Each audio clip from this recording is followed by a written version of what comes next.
Hi there, welcome back. Today we will cover one of the most famous diets that everyone is so eager to try. That is the keto or ketogenic diet. Generally, most diets are promoted as food that restricts carbohydrate and increases protein intake. But unlike other low carb diets which focus on protein, a keto plan centers on fat, which supplies as much as 90% of your daily calories. So, this diet has a medical purpose as this diet is primarily used to help reduce the frequency of epileptic seizures in children.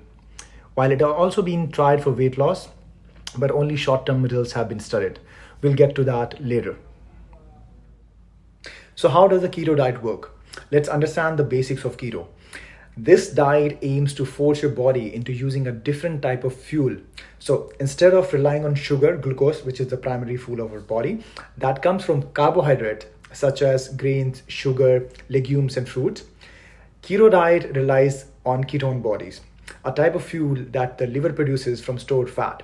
Now, burning fat seems like an ideal way to lose pounds, but getting the liver to make ketone bodies is tricky. So it requires that you keep your daily intake of carbohydrates to less than 20 to 50 grams. And for your reference, a medium-sized banana has more than 20 grams of carbohydrates. Second, it generally takes a few days to reach a state of ketosis. It doesn't start right away. And third, eating too much protein sometimes interfere with the ketosis process. So what do you eat in a keto diet? Because the keto diet has such a high fat requirement, on keto you must eat fat at each meal. So for example, in a 2000 calorie diet, you will be eating 165 grams of fat, 40 grams of carb, and 75 grams of protein. The fat will come from different kinds of nuts, seeds, avocados, tofu, olive oil, butter, coconut oil, etc. For your protein, it can be taken from different protein sources which are high in saturated fat such as beef, pork, and bacon. So in keto, you are not restricted to lean meat such as chicken breast.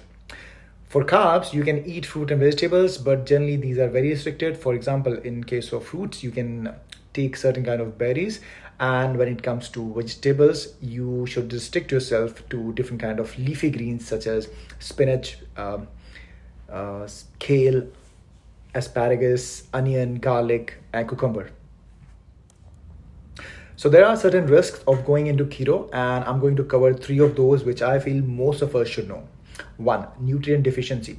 As you are not eating a variety of vegetables, fruits, and grains, you may be at risk for deficiency in micronutrients such as magnesium, vitamin B, and C. On the other hand, you can always take vitamin supplements to cover these. Second, liver problems. If you have an existing liver condition, it could make it worse with so much fat to metabolize from the liver. Third, constipation. The keto diet is low on fibrous food, which can lead to constipation for most people.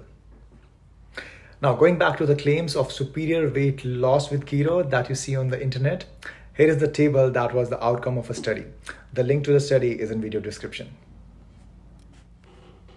All right. So again, the only diet you should ever be following is the one that works best for you and not because it is popular at the moment. Moreover, eating in moderation by limiting your carbs and portioning your fat and protein along with the physical activity that you enjoy 3 to 5 times a week is all that you need to stay healthy and fit.